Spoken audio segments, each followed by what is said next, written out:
Hello friends, हम पढ़ रहे थे साइंस का second chapter micro organism friends and foe, जिसमें हमने पढ़ लिए थे कि माइक्रो ऑर्गेनिजम्स को हम कैसे देख पाते हैं, दैट इज़ थ्रू माइक्रोस्कोप।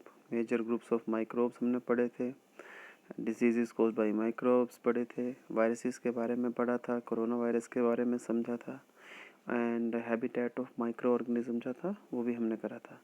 तो इसके लिए मैं ये देखना चाहता हूँ कि आपको कुछ समझ में आया कि नहीं। उसके लिए let us take a test.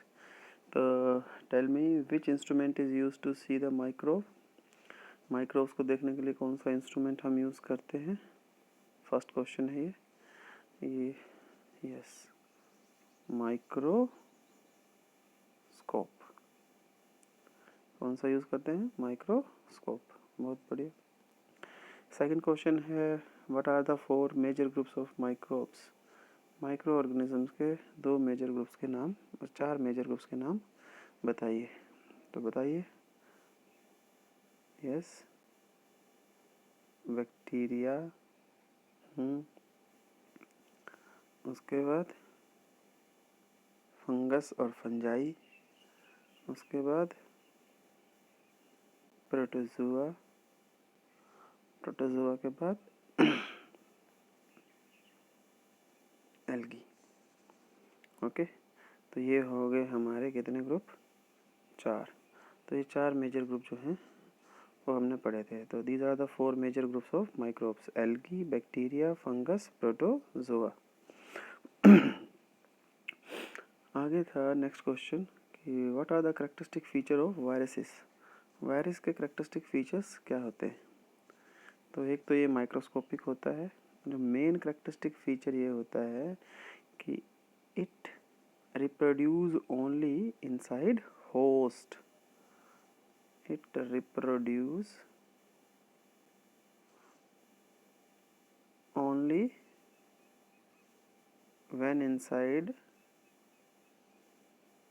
Host cell.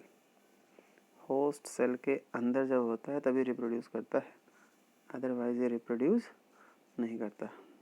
बोलने का मतलब, जब होस्ट सेल के अंदर होता है तब लिविंग होता है, और जब कहीं बाहर रहता है सरफेस के ऊपर देन ये डेड होता है।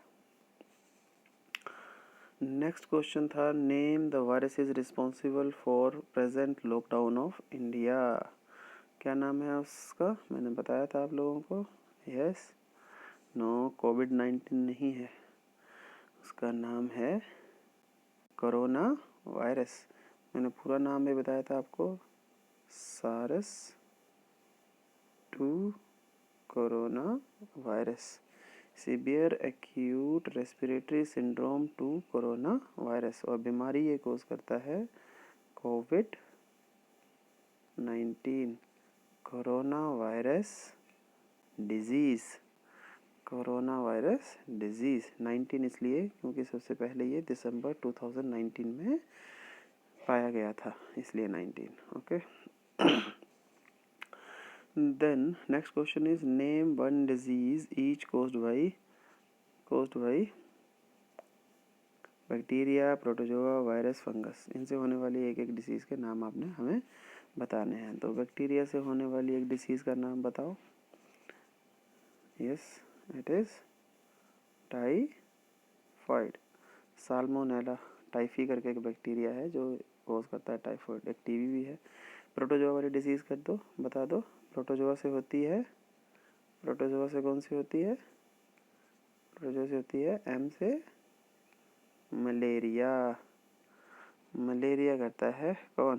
प्रोटोजोआ। ठीक है। अच्छा, अगली है वायरस। तो वायरस से डिसीज़ होने वाली एक तो आजकल चल रही है, एक हम डेंगू का नाम देते हैं, एक आप कोविड-19 भी बता सकते हैं। कोविड-19 है। फंगस से होने वाली डिसीज़ हमने डिस्कस करी थी, क्या नाम था? रिंग। कौन सी डिसीज़? रिंग। डेंड्रफ जो हमारे बालों में होता है that is also due to the fungal infection. चलो, ये तो हो गया टेस्ट के बाद। आज हम पढ़ेंगे microbes are both friends and foe. Next है हमारा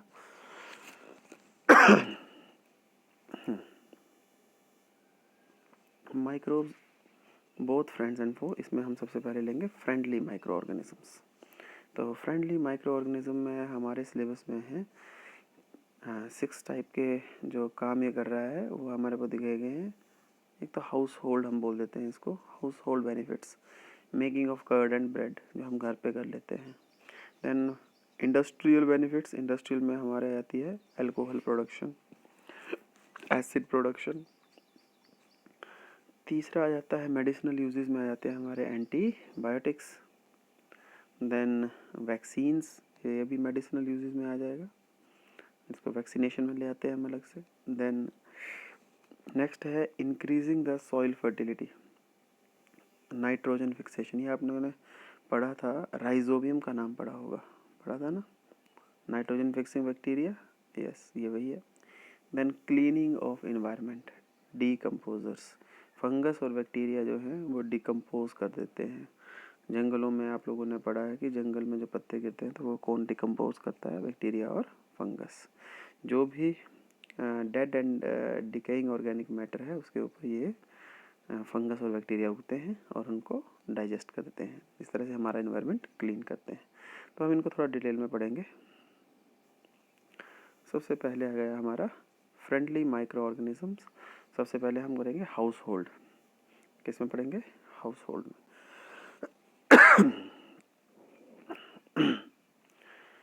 हाउस होल्ड में सबसे पहला है मेकिंग कर्ड एंड ब्रेड। तो कर्ड मेकिंग के लिए कौन सा बैक्टीरिया यूज़ होता है, क्वेश्चन पूछ सकते हैं हम एग्ज़ाम में। तो बैक्टीरिया यूज़ होता है कर्ड के लिए लैक्टोबैसिलस। और ये किस तरह का बैक्टीरिया है? Road shaped bacteria. फोटो बनी थी ना आपकी बुक में, फोटो बनी थी रोड शेप बैक्टीरिया की, ये वाली, this one, rod shape bacteria. तो ये होता है हमारा लैक्टोबैसिलस, नाम याद रखना है, लैक्टोबैसिलस। दूसरा है हमारा ब्रेड मेकिंग। ब्रेड मेकिंग में हम यूज़ करते हैं ईस्ट। ईस्ट कौन सी फंगस है? ईस्ट एक फंगस है, लेकिन कैसी है? यूनिसेलुलर, इकलौती ऐसी फंगस जो यूनिसेलुलर होती है। तो ईस्ट कैसे ब्रेड बनाते हैं? ब्रेड अगर आपने देखी हो तो उसमें क्या है, छेद रहते हैं, देखे ना, जब कट के देखते हैं उसमें बड़े बड़े से होल बने होते हैं। सो ये होल बनते हैं due to the production of कौन सी गैस? Carbon dioxide gas. तो yeast reproduce fast and produce कौन सी गैस? Carbon dioxide gas.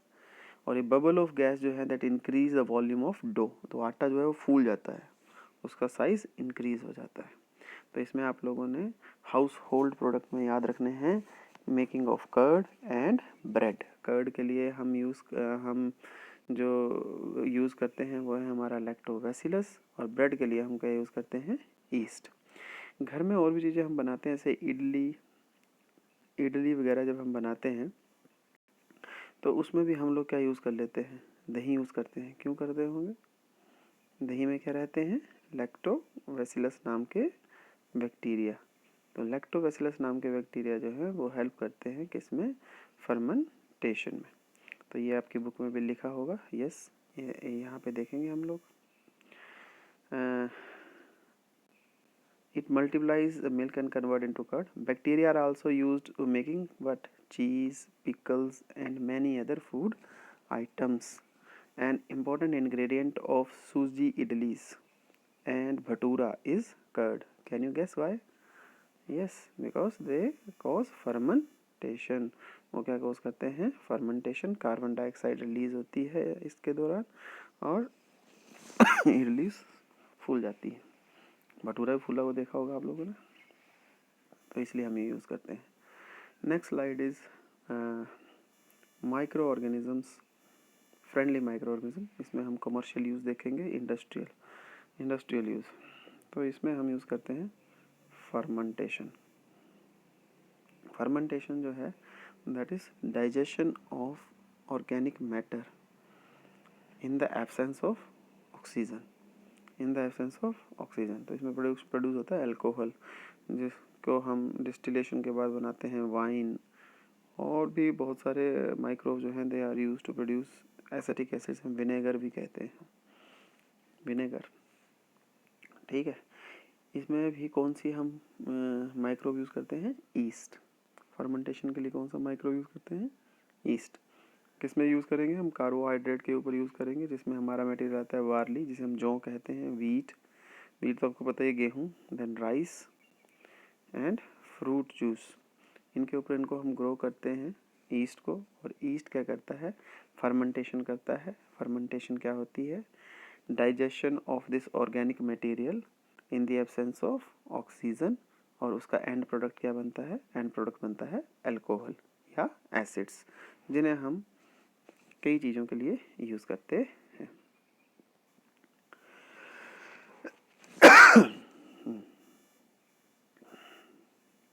ये एक्टिविटी मैंने कहा था आप लोगों को करने को 2.3। घर पे कुछ मम्मा ने बनाया और आपने खाया, बहुत बढ़िया। तो ये आ गई fermentation.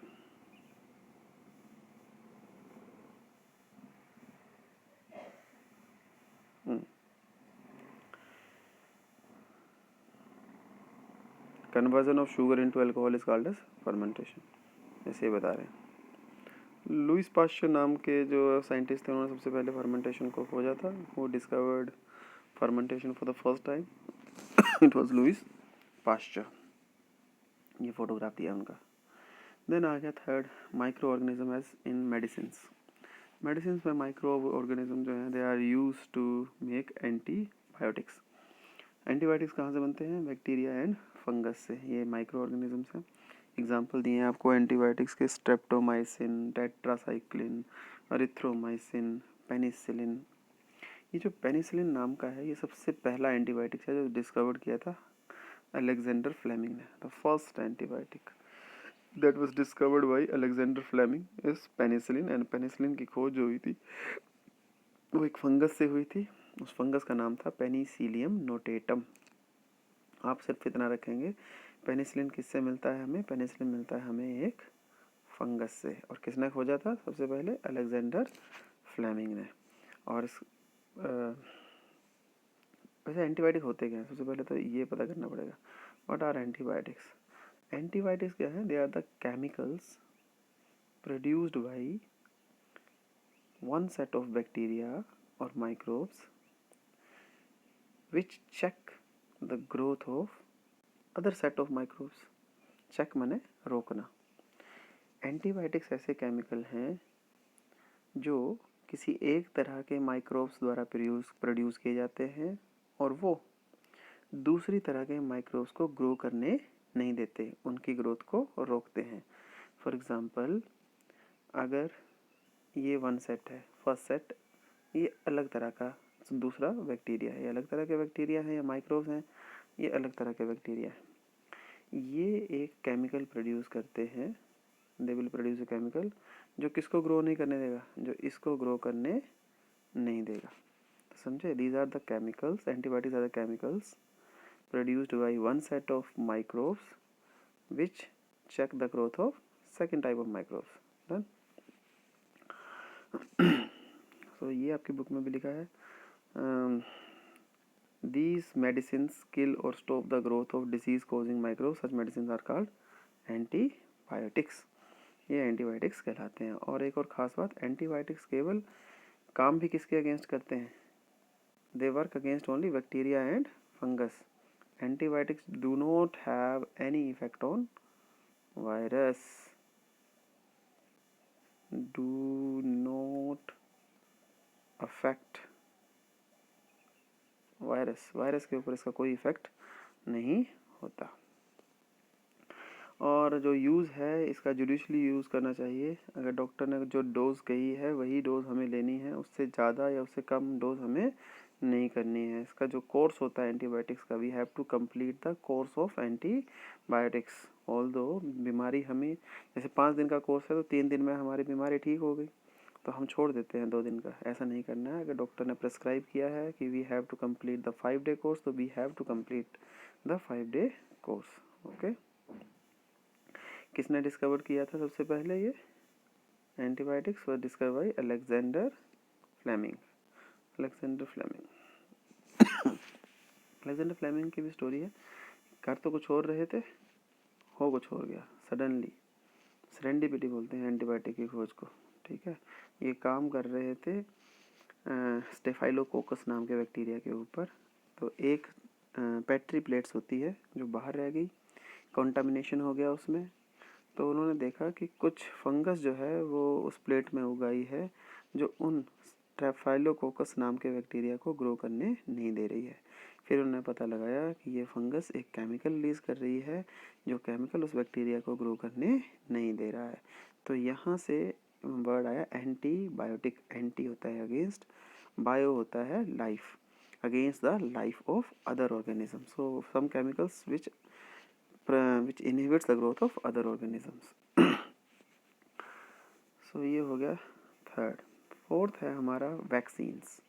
Now what are vaccines? Vaccines क्या होती हैं?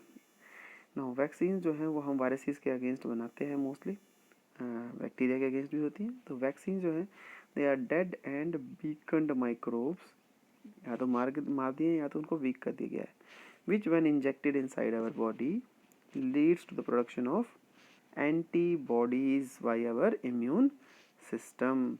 जो एंटीबॉडीज़ होती हैं ये उन माइक्रोब्स को मारने का काम करती हैं। Antibodies fight against the pathogen that enter inside our body. Edward Jenner नाम के एक साइंटिस्ट थे जिन्होंने सबसे पहले वैक्सीन जो थी वो डिस्कवर्ड की थी। वैक्सीन का नाम काऊ से आया है क्योंकि सबसे पहले ये ग्रीक में काऊ को वैका कहते हैं, वैका VACCA वैका। तो सबसे पहले जो एडवर्ड जेनर ने ये वैक्सीन जो सर्च आउट किए थे ये गाय में इस्तेमाल किए गए थे, वहाँ से निकाले गए थे गाय के ब्लड से। That is why it is known as vaccine. इनको कहते हैं वैक्सीन, वैका, वैका वर्ड से आया था। सो स्मॉल पॉक्स के अगेंस्ट सबसे पहले वैक्सीन बनाई थी एडवर्ड जेनर ने। तो वैक्सीन क्या है? वैक्सीन जैसे अभी हमारा कोविड-19 है, कोरोना वायरस की बात कर रहे हैं, अभी इसके स्ट्रक्चर को नोट कर रहे हैं।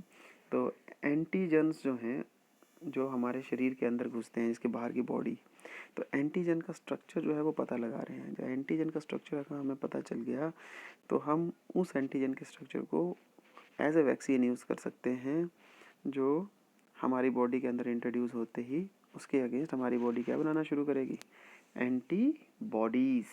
और एंटीबॉडीज़ उस स्ट्रक्चर को किल करने की कोशिश करेंगी, ठीक है। जैसे ही हमें बाहर के स्ट्रक्चर का पता चल जाएगा, प्रोटीन कोड जो है उसका, वायरस का जो कोटिंग है उसके स्ट्रक्चर के बारे में पता चल जाएगा, उसके सही स्ट्रक्चर के बारे में, तब हम इसके अगेंस्ट वैक्सीन जो है वो बना पाएंगे। तो ये मोटा मोटा आइडिया है। It is not so easy to make vaccines. Then आ गया friendly micro organisms. Friendly micro organisms में the microbes which increase the soil fertility, इसमें नाइट्रोजन फिक्सिंग बैक्टीरिया हैं हमारे और ब्लू ग्रीन एल्गी हैं। नाइट्रोजन फिक्सिंग बैक्टीरिया आपको याद ही होगा नाम इसका, राइजोबियम। राइजोबियम राइजोबियम एक सिम्बायोटिक एसोसिएशन में रहने वाला बैक्टीरिया है। सिम्बायोसिस, सिम्बायोटिक एसोसिएशन क्या होती है ये? सिम्बायोटिक एसोसिएशन ऐसी एसोसिएशन होती है जिसमें दो ऑर्गेनिज्म एक साथ मिलकर रहते हैं और दोनों एक दूसरे का फ़ायदा करते हैं। समझ में आ रही बात? जैसे रूट नोड्यूल्स के अंदर रहता है कौन? राइजोबियम। लेग्यूम्स की रूट नोड्यूल्स के अंदर रहता है राइजोबियम। तो राइजोबियम को शेल्टर दे रहा है कौन? Plant, roots. और राइजोबियम प्लांट को क्या दे रहा है? नाइट्रोजन को फिक्स करके दे रहा है। तो दोनों एक दूसरे को क्या कर रहे हैं? फ़ायदा कर रहे हैं। तो इस तरह की जो म्यूचुअल अंडरस्टैंडिंग होती है जिसमें दोनों को फ़ायदा होता है, दोनों ऑर्गेनिजम्स को, उसे हम बोलते हैं सिम्बायोटिक एसोसिएशन और सिम्बायोसिस। तो नाइट्रोजन फिक्सेशन जो है वो बायोलॉजिकल नाइट्रोजन फिक्सर मैंने बता ही दिया आपको, ब्लू ग्रीन एल्गी। एंड ये फोटोग्राफ्स जो हैं वो दिए गए हैं आपके पास। This is blue green algae, ठीक है। ये ब्लू ग्रीन एल्गी क्या करती है? ये नाइट्रोजन फिक्स करती है। उसके बाद नेक्स्ट आ गया हमारा क्लीनिंग द फ्रेंडली माइक्रोब्स जो क्लीन करते हैं इन्वायरमेंट को। plant animal waste is converted into manure by microorganisms through the process called decomposition. So decomposition जो है वो होती है complex to simple substance, complex to simple substance बनता है. Decompose dead remains and plants and animals. तो decomposers mainly कौन कौन है हमारे पास? डिकम्पोजर है हमारे पास फंगस एंड बैक्टीरिया. अब मान लो अगर कोई एनिमल मर जाता है, थोड़े दिनों के बाद वहाँ पे नहीं दिखता, कहाँ चला गया? उसके ऊपर फंगस उगती है, बैक्टीरिया, उसको क्या कर देते हैं? डिकम्पोज कर देते हैं और मिट्टी में मिला देते हैं. न्यूट्रिएंट्स जो मिट्टी में चले जाते हैं. तो इसी तरह से क्लीनिंग ऑफ क्या हो जाती है? Cleaning of environment. तो यहाँ पे अगर हम देखें, ये लिखा है decaying plants and sometimes dead animals on the ground, you find that they disappear after some time. This is because the microorganisms decompose dead organic waste of plant and animals, converting them into simple substance. These substances are again used by the other plants and animals. Thus, microorganism can be used to degrade the harmful and smelly substances and thereby clean up the environment. चलो यहाँ तक हम देख लेते हैं. Let us take a test. यहाँ तक का टेस्ट ले लेते हैं हम. Name the organisms which is utilize to make curd. बताओ. Make curd. कर्ड बनाने के लिए क्या काम, कौन सा माइक्रो ऑर्गेनिज्म यूज होता है? Yes, that is bacteria. वो तो मुझे पता है, बैक्टीरिया ही होता है. नाम बताओ कौन सा? लैक्टोबैसिलस. तो लैक्टोबैसिलस लिखना है इसका. Fix nitrogen. नाइट्रोजन फिक्सर का एक नाम बता दो. यस, ये तो आपको याद हो गया होगा भी, राइजोबियम. एक और बताओ. Blue green algae. बहुत बढ़िया. तीसरा, चलो तीसरा बताओ. Make bread. ब्रेड कौन बनाता है? ईस्ट. ईस्ट क्या है? ईस्ट एक फंगस है. कौन सी फंगस है? यूनिसेलुलर फंगस है. गुड. अल्कोहल के लिए क्या यूज़ होता है ब्रूअरी में? अल्कोहल किससे बनता है? Alcohol is made up of, again कौन सा माइक्रोब? ईस्ट. Unicellular fungus. बहुत बढ़िया. Who discovered vaccine for small pox. किसने करी थी बताओ? अब फंस गए तुम. Yes, it was Edward Jenner. नहीं बताया था मैंने. Who discovered antibiotic? हाँ, नहीं पता. Alexander Fleming. किससे निकाले थे? किससे ढूंढा था, डिस्कवर किया था? यस, किससे? फंगस से. कौन सी फंगस? Penicillium notatum. और एंटीबायोटिक कौन सा था? Penicillin. Is there any difference between antibiotic and vaccine? दोनों सेम होते?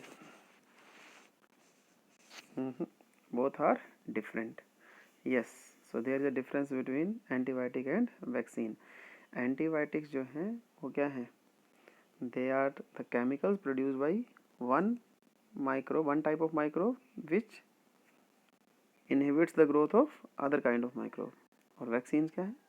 Vaccines are dead and weakened microbes which when injected inside our body produced antibody against that particular type of microbe. ठीक है. हाँ, तो आज के लिए इतना ही काफ़ी है. और घर पे दोबारा से यहाँ तक पढ़ाई करेंगे. अगर नहीं पता चला है तो एक बार फिर रीडिंग देंगे. वैसे मेन चीज़ें मैंने ले ली थी, पढ़ाई दी. बाकी एक बार रीडिंग देना बहुत ज़रूरी है. ठीक है. थैंक यू दोस्तों.